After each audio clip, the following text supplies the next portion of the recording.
And now, the Trumpet Daily with Stephen Flurry. Hello again, everyone, and welcome back to the Trumpet Daily radio show. It's good to be with you. Hard to believe it's already the end of the week. Friday is upon us, and we've got the big weekend coming up for those of us in God's church, a special weekend that culminates in the Feast of Trumpets on Monday, and in between trumpets and tomorrow's seventh-day Sabbath, we have the personal appearance campaign in Ocala, Florida. We've got something like 130 or 40 people expected at that event in the northern part of Florida. And then from there, we head down to the central part of Florida for the Trumpets Holy Day. So an exciting weekend planned. Brent Noctegal will be subbing in on the program Monday morning. We'll hopefully have some stats and figures from the Ocala Pack on the Tuesday show. And then, of course, thanks also to Richard for filling in on yesterday's program. He was saying earlier today, by the way, that this has been one of the more frustrating weeks of news gathering that he's had. Just so much craziness going on in the UK, in the United States, in the little state of Israel, just like Brad McDonald pointed out in his trumpet brief last night. Trying to pull us back for a moment so that we can see the big picture in the midst of this daily grind of observing the news, all of this insidious corruption, just pure evil. It's important for us to step back and to understand or to see what is happening and what's behind this and where this is leading. Here you have a U.S. president who's on the verge of being impeached. We'll see if the Democrats go forward with it. And then all of this, the calls for British Prime Minister Boris Johnson to step down, and Richard, of course, addressed this somewhat yesterday. They're doing some of the same things that they did with Donald Trump when he first came into office, holding up severed heads of Boris Johnson. The radical left, what did my father say in that Saving America article? We're getting a hard look at just what the radical left is willing to do in order to seize power and to stay in power. We get a hard look at that every single day. Every day we're seeing it. We talked recently about the media attacks on Netanyahu in Israel. Now he's the one that's getting a chance to form a government first. So it looks like he might barely hang on. But he's going up against a lot, just like President Trump, just like Prime Minister Johnson as well. Brad McDonald points out in his trumpet brief, he says, first, let's try and capture the magnitude of what we're witnessing. It's an understatement to say that these three countries are in extreme political crisis. The term crisis suggests a momentary or passing event. It implies an eventual return to normalcy. But normal has been irreparably broken. The problems plaguing these nations are now institutional. They're so deeply rooted that they are incurable, at least by man. They are terminal. What he's describing there is what's prophesied in Isaiah 1. I've been bringing this out. There is no ointment. There is no cure for this sickness.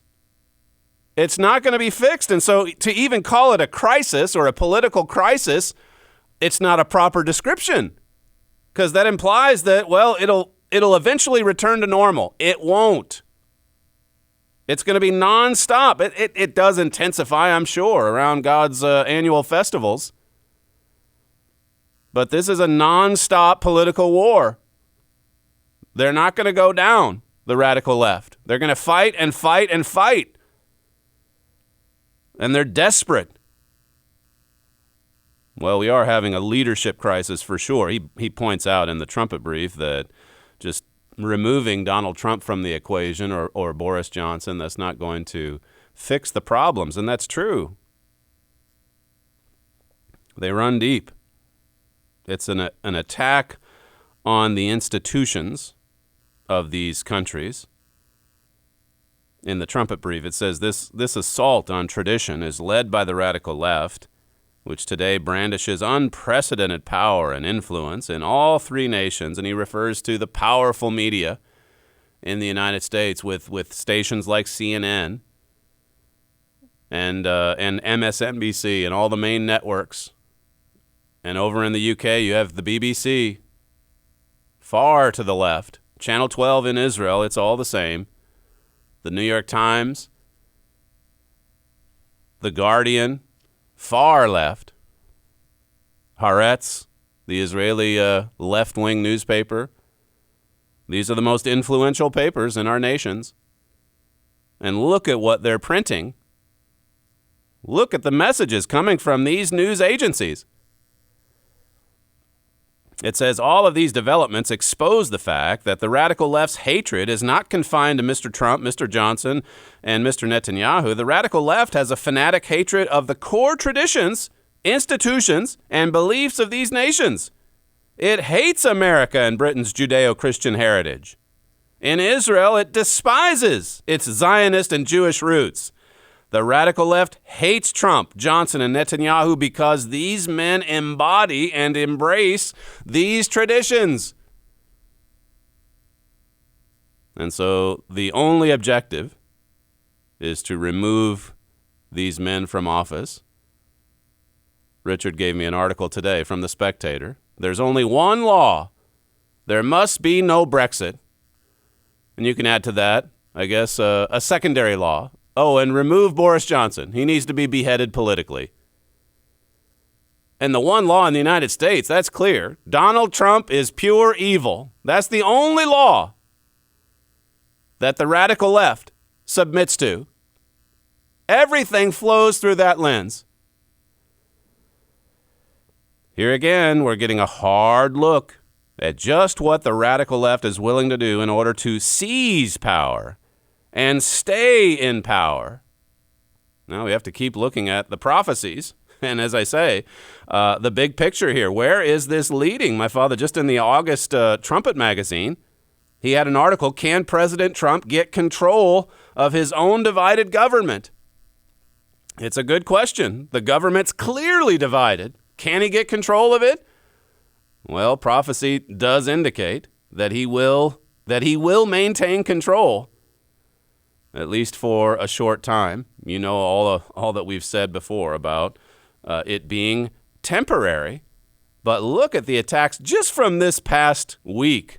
Last weekend, you had the whistleblower, all of these reports from the New York Times and other agencies like that, talking about the phone call.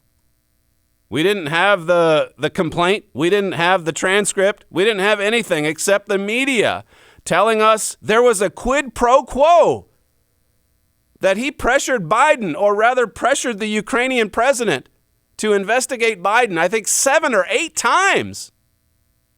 That's what we knew last weekend. And then the media frenzy. And Nancy Pelosi, I guess it was Tuesday, she finally says, all right, we'll go ahead and open this impeachment inquiry.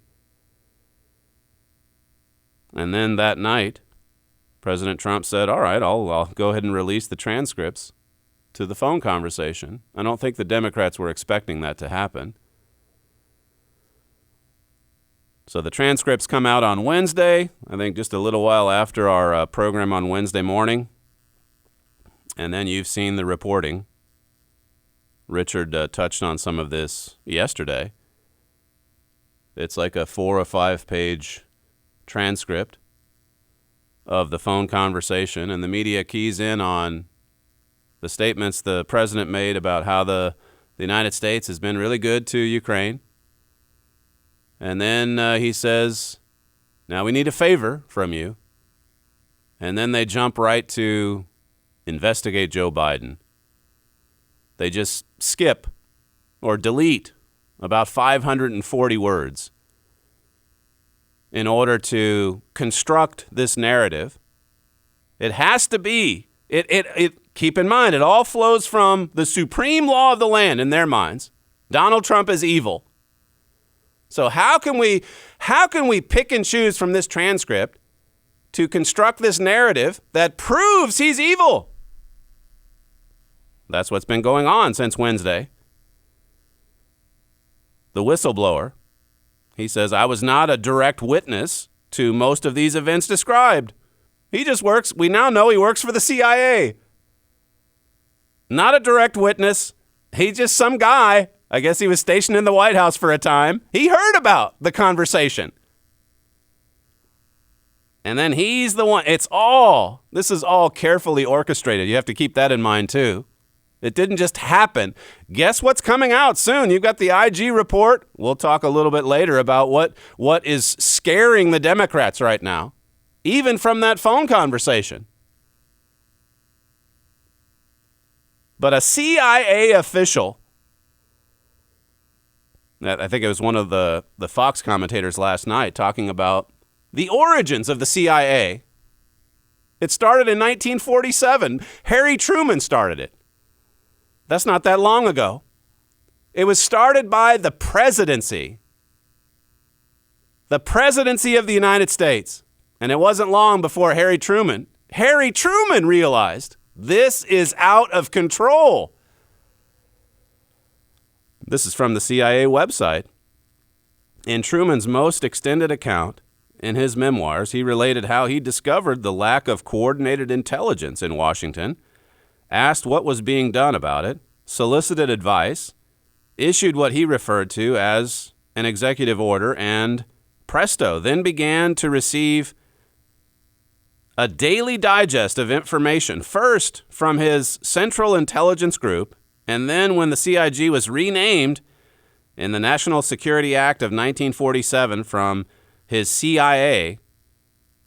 That's his view of the event, it says on his website. One of his proudest accomplishments, according to his daughter, Margaret. Well, there's others that have said he saw after the fact that this was getting out of hand. But just to go back to the origins, he needed a daily digest of information. He wanted it all to flow through the CIA so that he could just be better informed. And now look at what CIA officials are doing. They are actively working to undermine the president, to attack the president. These are the shadowy figures that are working in an agency. They never were elected. They're just in these organizations, and they think they know how to run the country. They know more than the president.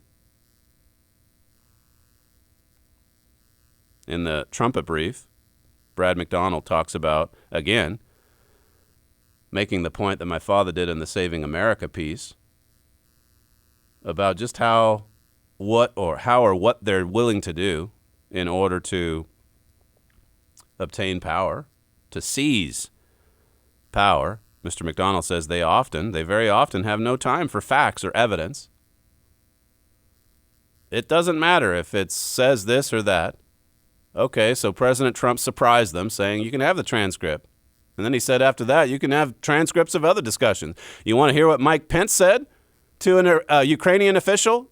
Okay, if this is the way it's going to be, he knows, anyone should know that this compromises U.S. security. It compromises America's position, its standing in the world. How are world leaders going to open up to Donald Trump if they know that every single conversation is going to come under scrutiny from who? Well, a CIA official. The agency that was established in 1947 to help keep the president informed. That's the reason. That's the reason it was established. But now, it doesn't matter what the facts are. It doesn't matter even what he says if the transcript is revealed. He's evil. We know this. So even if he doesn't say it, well, we know what he meant. Listen to Adam Schiff. This is in the circus hearing yesterday. He's the chairman. He's the one presiding over the hearing. And this is how he characterizes the conversation that President Trump had with Ukrainian President Zelensky. Clip 1.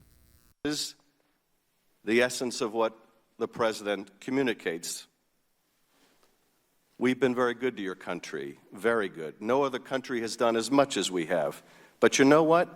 I don't see much reciprocity here. I hear what you want. I have a favor I want from you, though. And I'm going to say this only 7 times, so you better listen good. I want you to make up dirt on my political opponent, understand lots of it. On this and on that, I'm going to put you in touch with people, and not just any people. I'm going to put you in touch with Attorney General of the United States, my Attorney General, Bill Barr. He's got the whole weight of the American law enforcement behind him. And I'm going to put you in touch with Rudy. You're going to love him, trust me. You know what I'm asking, and so I'm only going to say this a few more times, in a few more ways. And by the way, don't call me again. I'll call you when you've done what I asked. This is, in character, what the president was trying to communicate with the president of Ukraine.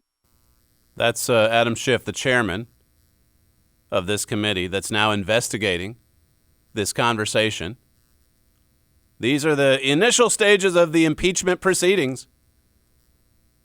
And what he said there, not one bit of it is in the transcript of the conversation. Well, I mean, he's pulling a word here and there, but this is his take. This is what the conversation in his mind meant.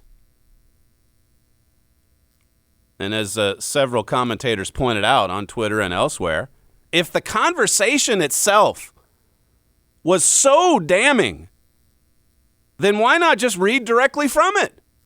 You've got the words, you've got the transcript. It's all out there. Everyone can see it.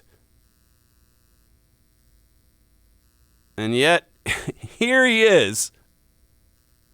Even though everyone can see it, he's giving you his interpretation of what it means.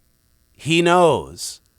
Even if the words aren't there, and you've heard Democrats come out and say this, well, look, there doesn't have to be an actual quid pro quo in writing for there to have been a quid pro quo.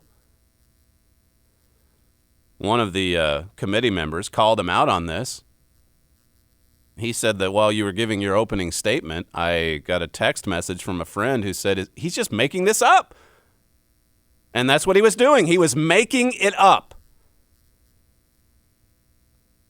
And here's how Chairman Schiff responded to that criticism. Clip 2. As an aside, I want to mention that my colleague is right on both counts. It's not okay, but also my summary of the president's call was meant to be at least part in parody.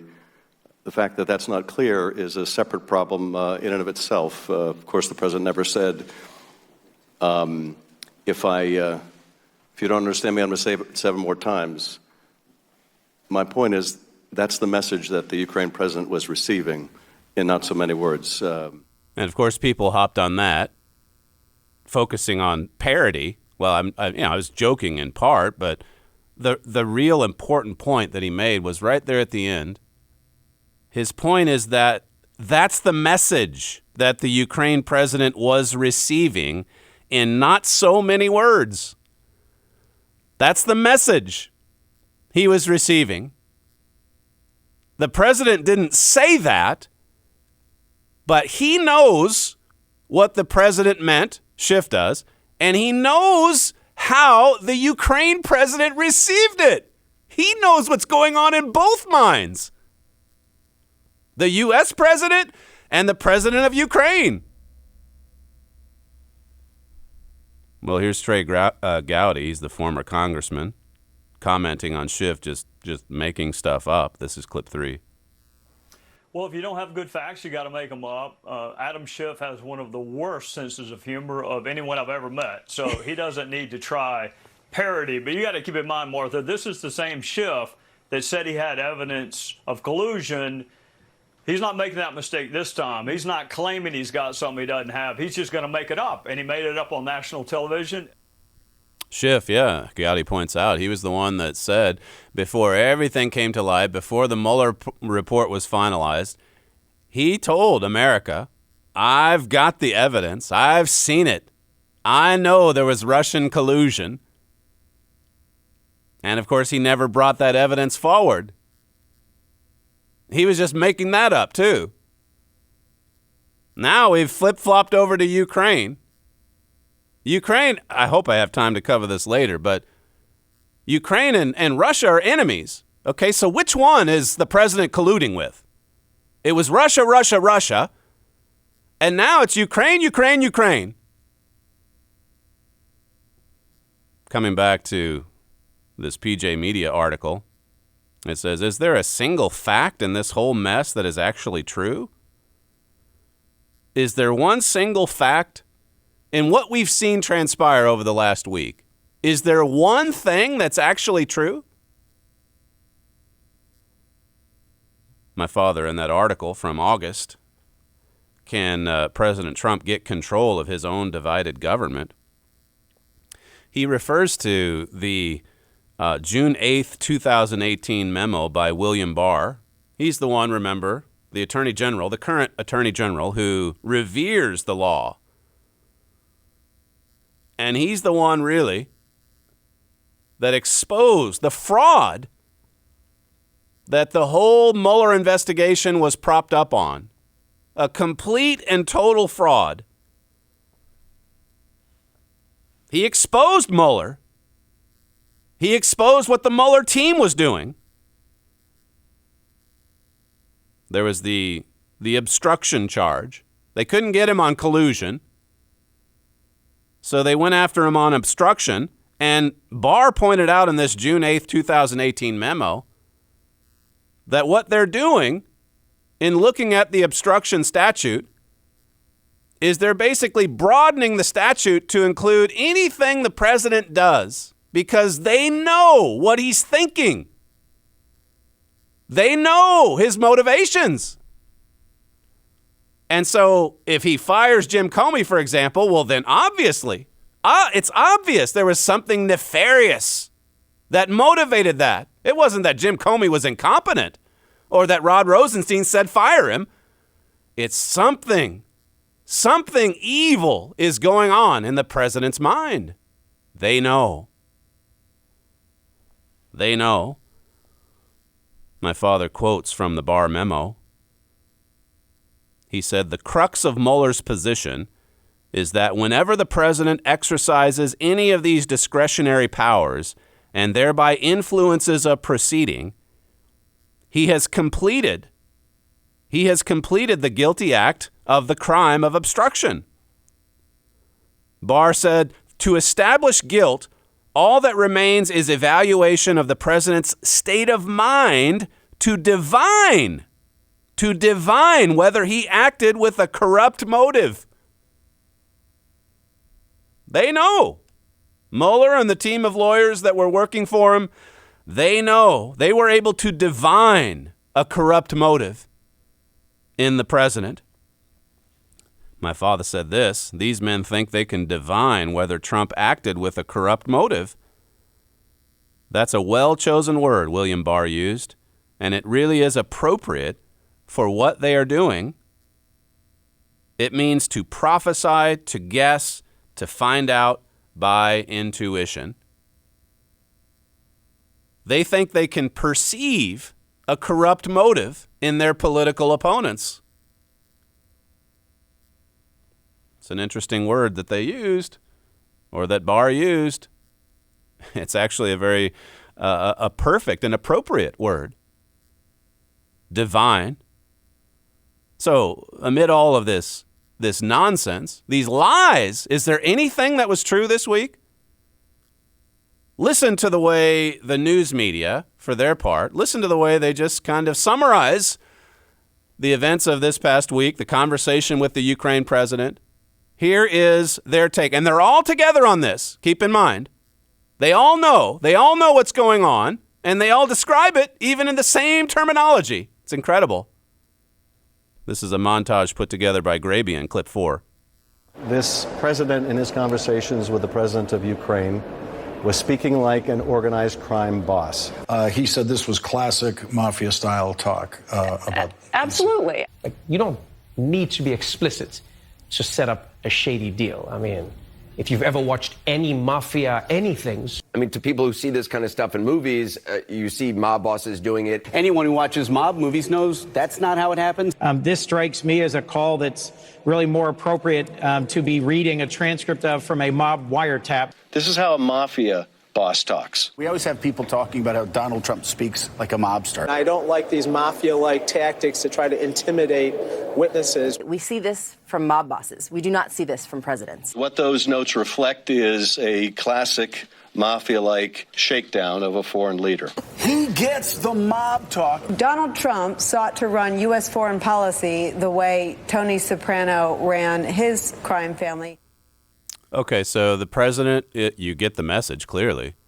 He's running a crime family. And, you know, Tony Soprano, he doesn't need to actually say it. Listen, we need to murder this guy. He doesn't actually say it. He just implies it. Or maybe it's just even a wink and a nod. And then the goons know exactly what to do. That's what we have in the White House, they say. Why? Because they know. They can divine corrupt motives.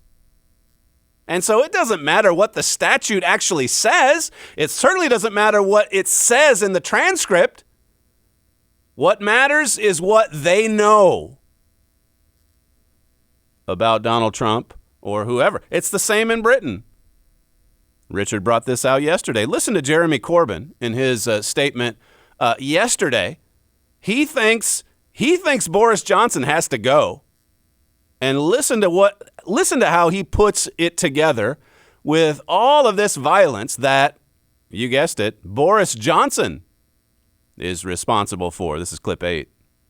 3 years ago, the Labour MP Joe Cox was murdered by a far-right activist who was shouting, "Britain first, this is for Britain." Today, many are deeply concerned about the language used by Boris Johnson. Language which is being repeated by the far right. The Prime Minister knows these words can promote violence and have real consequences. He uses words like surrender to deliberately invoke the feeling that we're at war with each other. He wants division. And it's not just the way he talks about Brexit. Islamophobic hate crime rose by 375% in the week after he described Muslim women as letterboxes. Clearly, he doesn't care about the violence on our streets. That's Jeremy Corbyn yesterday, saying that Boris Johnson's responsible. It's his language that's responsible for Joe Cox's murder 3 years ago. He's the reason Islamophobic hate crime is rising. He doesn't care about the violence on the streets. He went on to say in that statement, I don't have time to play all of it, but he has to be removed from office. Keep in mind, that's law number one, or that's the only law. No Brexit, no Johnson. In the United States, Donald Trump, pure evil. How do we know? Where's the evidence? Where are the facts? Doesn't matter. We know what he's thinking. His thinking's evil. So everything he does is evil. Case closed. We face this. America Under Attack brings this out. We face this in the lawsuit over Herbert Armstrong's literature. Look at what happened to God's church following the death of Herbert Armstrong in 1986. Look at the way that they changed the doctrines and then lied about it and said, we're not changing anything. They lied. Well, but here are the facts. Here's what Mr. Armstrong said. Here's what you said. No, that's not what we meant. And oh, by the way, I don't think you know what Mr. Armstrong meant. So here they were telling us what was going on in the thinking of Herbert Armstrong and in their thinking. And the only ones that were wrong or evil, it was the Philadelphia Church of God, of course. 2 Thessalonians 2:3. It's a prophecy that many of us live through. Let no man deceive you by any means, for that day shall not come except there come a falling away first, and that man of sin be revealed, the son of perdition. A man of sin in God's church. who opposes and exalts himself above all that is called God or that is worshipped, so that he as God sits in the temple of God, showing himself that he is God. He knows. He knows more than God. Going back to that quote from the Barr memo, to establish guilt, all that remains is evaluation of the president's state of mind to divine whether he acted with a corrupt motive. They can divine it. They can divine it. They know more than God himself. It's the same spirit. It's coming from the same devil. Satan the devil, of course, is behind all of this. You step back and look at the bigger picture, and you know what's going on here. You know why it's nonstop. You know why there's no let up. And you can also see from one scandal, quote unquote, from one scandal to the next, it's the same strategy. Make it up. There was total coordination here between the leaker, between the media, Adam Schiff, all of them. And it was all meant to come out right now because of what's coming out on them, because they're about to be exposed. And that was even revealed in the transcript of that conversation with the president talking about CrowdStrike. He's going, this is the part, the 540-word part, that the media skipped over. They saw the word favor, and then 600 words later, they saw the word Biden. And then they attached those two together. Favor, Biden. Oh, favor, Biden. It's just crazy. How do you skip 540 words? When you look at the 540, you see that what the president actually wanted was for Ukraine to go back and to investigate the Russia collusion narrative from 2016. He wasn't talking about 2020 at all. He wanted the facts on how the Russia collusion thing got started. That's why he brought up CrowdStrike. The media ignores this. CrowdStrike is the company that the DNC brought in after their servers were supposedly hacked. And so this company comes in, a private company. The FBI, the Homeland Security, Department of Homeland Security, they wanted to go in. This is an attack from Russia, keep in mind.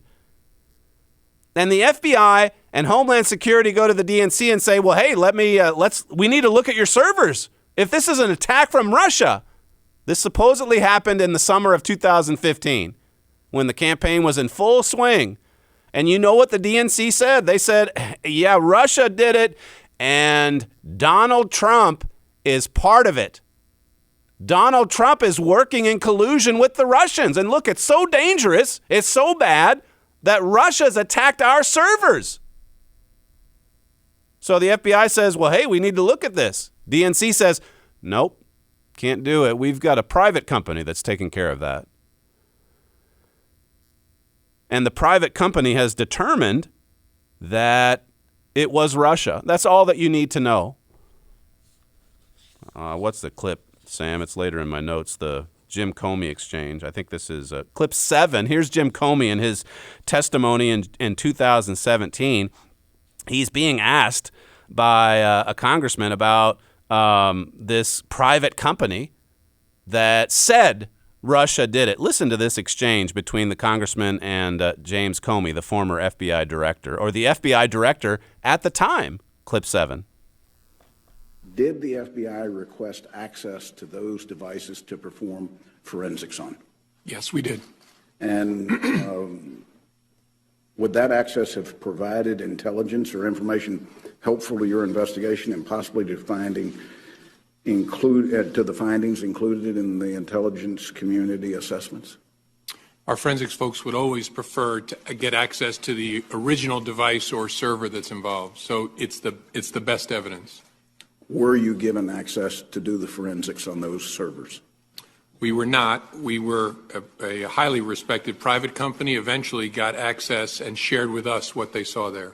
But is that typically the way the FBI would prefer to do the forensics, or would your forensics unit rather feel the servers and do the forensics themselves? We'd always prefer to have access hands-on ourselves, if that's possible. Do you know why you were denied access to those servers? I don't know for sure. I don't know for sure. Was there one request or multiple requests? Multiple requests at different levels, and ultimately what was agreed to is the private company would share with us what they saw. Multiple requests at different levels. So you have the FBI, the Department of Homeland Security, Jim Comey, McCabe, all those people making requests that if you were attacked, then we need to do the forensics on this. The DNC said, no, we've got a private company. And he says there at the end that what was decided upon, or what we decided on, was that we'd just go with what the private company said. This is the FBI that left no stone unturned when trying to bring down the president. In fact, they create facts to fit their narrative. But here, they just took CrowdStrike's word for it. Why? Well, because they know Russia was behind it. They just know. They didn't need to investigate it themselves. They didn't need to do the forensics themselves. They know. They can divine motives. The narrative, the Russian collusion narrative, was in full swing in 2015. They used it to try to bring down the Trump campaign, and they used it for 2.5 years after he was inaugurated to try to bring him down. It finally all fell apart. It all fell apart earlier this year. You don't hear anything about Bob Mueller anymore. You don't hear anything about the 17 left-wing investigators. They were exposed. They were exposed by William Barr. It makes you wonder what William Barr is up to right about now. And I think the transcript reveals a little bit of that.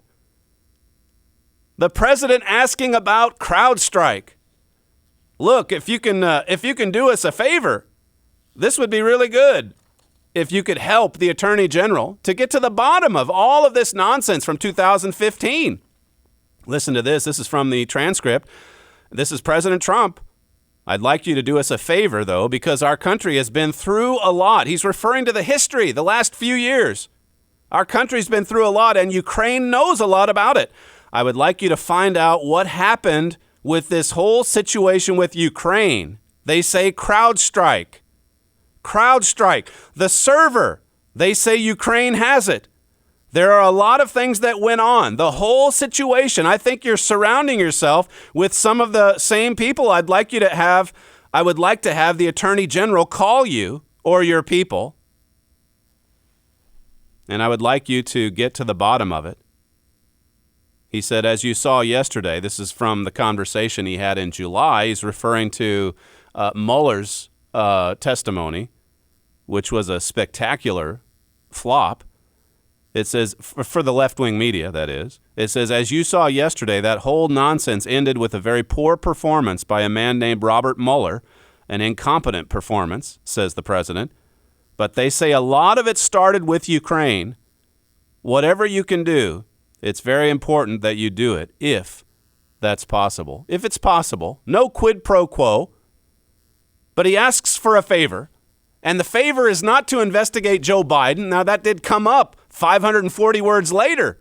Oh, by the way, you should investigate Joe Biden, too. This investigator, this prosecutor that was fired 3 years ago, fired because of what Joe Biden said, fired because Joe Biden knew he was about to investigate his son. The president said, that's wrong. That shouldn't have happened. So yeah, look into that. But before that, it's CrowdStrike. Before that, it's the president saying, if it's possible, it would be great if you could look into this.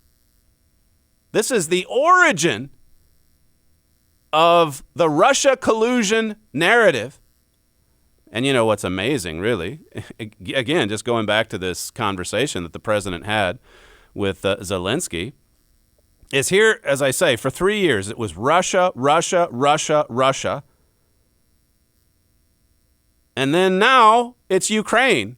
And you listen to this conversation or you read the transcript of this conversation and you see what President Trump and Zelensky are talking about with respect to they're not getting any help from Europe, from Germany. Germany looks real bad in this. The President Trump says, Germany talks and talks and talks about helping Ukraine, but they don't do anything. There's no action there.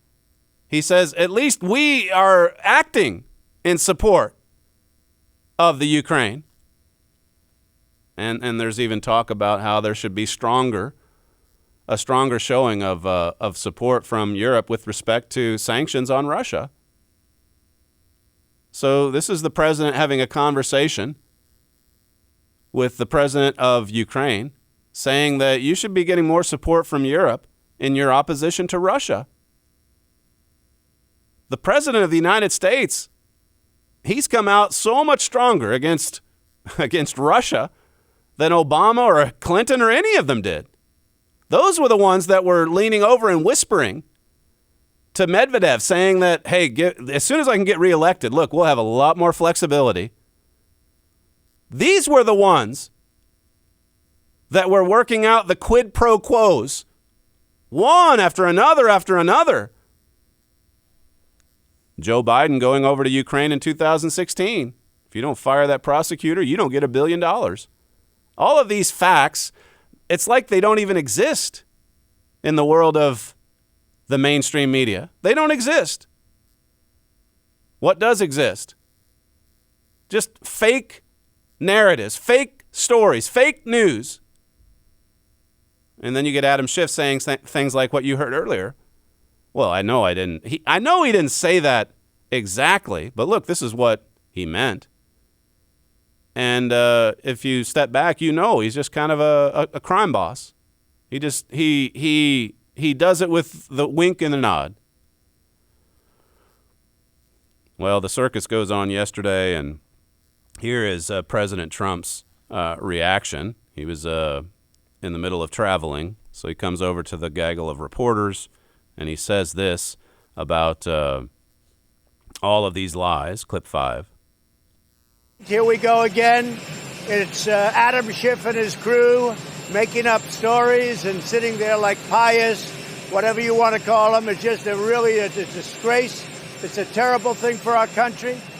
They can't do any work. They're frozen, the Democrats. They're going to lose the election. They know it. That's why they're doing it. And it should never be allowed what's happened to this president. And despite that, I think I've done just about more than any president in his first 2.5 years in office. If you look, I think you'll see very few could compete with the things we've done for our military, for the economy. We have the best economy anywhere in the world, by far. We've rebuilt our military. We've done so many things that are so incredible with tax cuts and regulation. And I have to put up with Adam Schiff on an absolutely perfect phone call to the new president of Ukraine. That was a perfect call. But Adam Schiff doesn't talk about Joe Biden and his son walking away with millions of dollars from Ukraine and then millions of dollars from China, walking away in a quick meeting, walking away with millions of dollars. He doesn't talk about Joe Biden firing a prosecutor. And if that prosecutor's not fired, he's not going to give him money from the United States of America. They don't talk about that. My call was perfect. The president yesterday of Ukraine said there was no pressure put on him whatsoever, none whatsoever. And he said it loud and clear for the press. What these guys are doing, Democrats are doing to this country, is a disgrace, and it shouldn't be allowed. That's what the president said yesterday. What they're doing, it's a disgrace, and it should not be allowed. It's unlawful. They're the ones guilty of treason. They're the ones undermining the Constitution.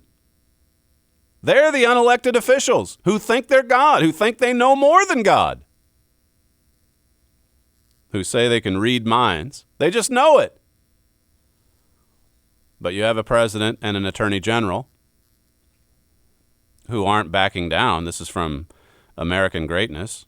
Just yesterday, Julie Kelly says, despite the latest outrage and hysteria over Trump's otherwise innocuous conversation with Zelensky, The president is not backing down. It's clear he is committed to exposing the bad actors behind the biggest political scandal in American history, which is how the world's most powerful law enforcement and intelligence apparatus was weaponized against him to sabotage his campaign and derail his presidency.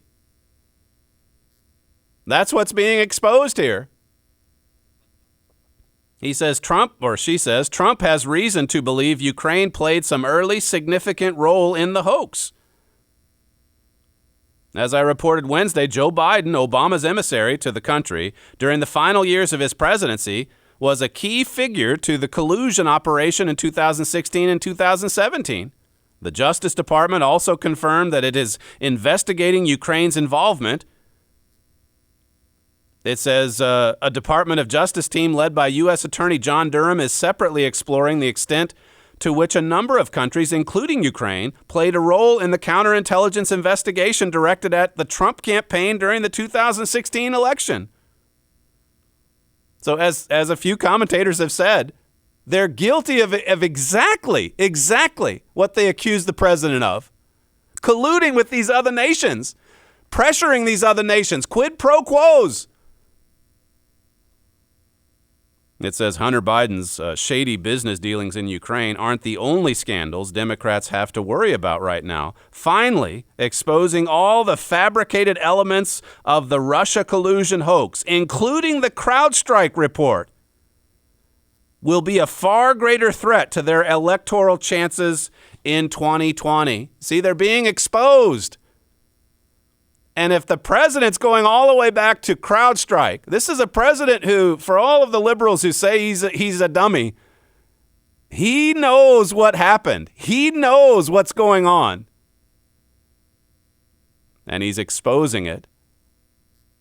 And considering all of this other fake news, all of these other fake narratives, would it come as a huge surprise to find that CrowdStrike lied or was working in collusion with the Democratic National Committee? Would it come as a big surprise to find that the DNC just made it up? That's what they've been doing.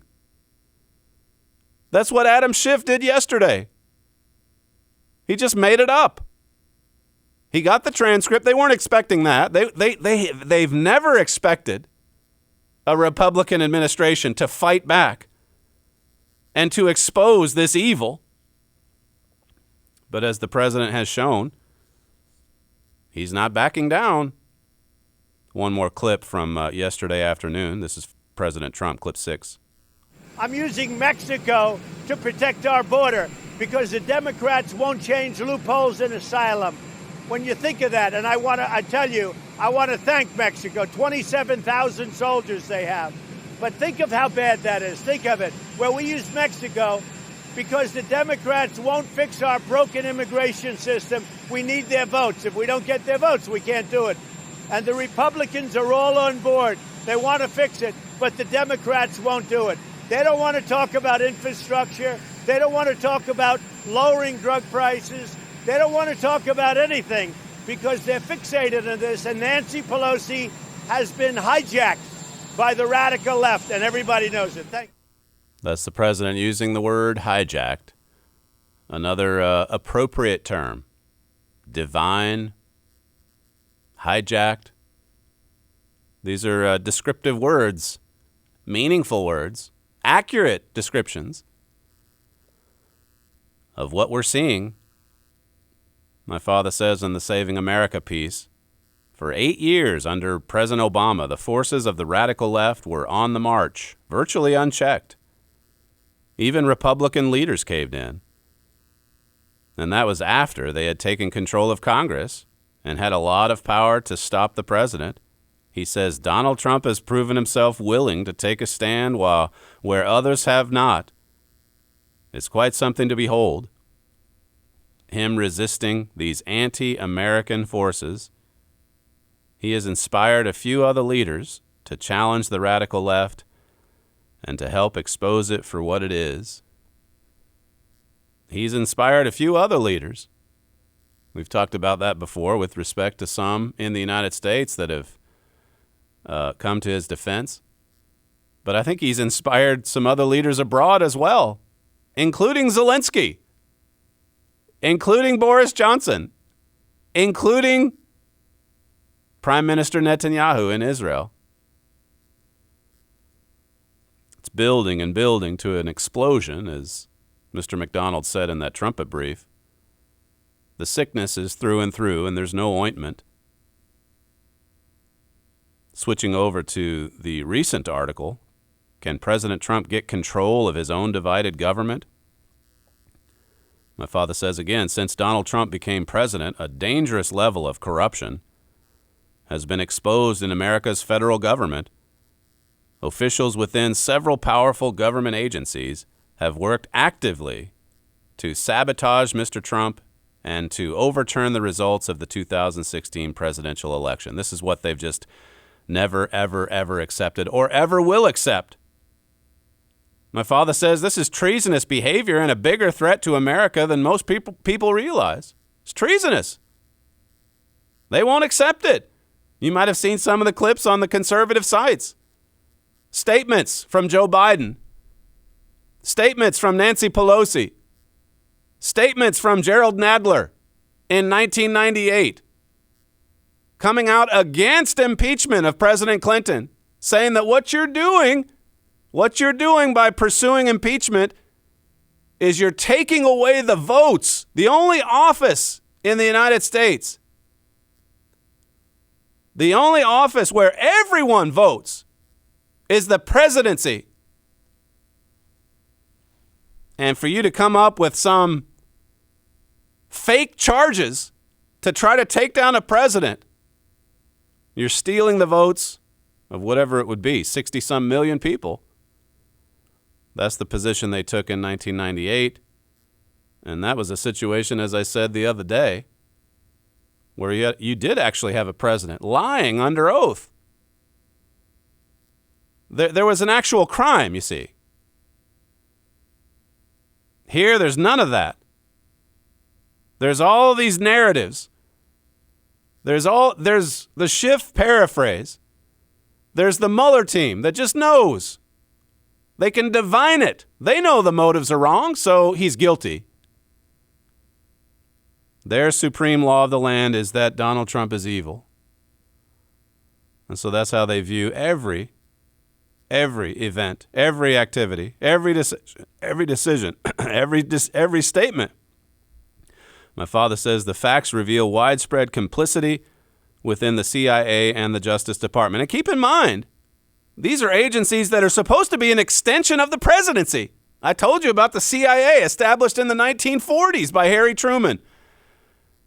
And back then, I'm sure it was just a little agency. Look, it would be nice to just kind of corral all of the intelligence so that I can get it in one briefing. They were there to assist, to support the presidency. And now, if it's a whistleblower, he is protected. He's untouchable. He's above the law. It's Donald Trump that's the problem. You see what's happened. Satan's come along and just flipped it on its head. Now it's the president that's under a nonstop assault. And you have the whistleblowers who leak and leak and leak. You have chairmans on committees leaking, lying. That goes on with impunity. They just can do it as much as they want. Widespread complicity with the CIA, Justice Department, and so on. My father says, finally, to make this reality more alarming, none of it would have seen daylight had Mr. Trump not won the election, but God wanted it exposed, and I'll explain why. That's the article from just a month or two ago, August 2019. Can President Trump get control of his own divided government? It says in the subhead, a biblical prophecy indicates yes. It's temporary, but yes, for a short time. You're listening to Stephen Flurry, and this is the Trumpet Daily radio show. We're putting the finishing touches on yet another week of broadcasting here on KPCG and the live stream at kpcg.fm. Thank you for joining us today, and we'll see you next week.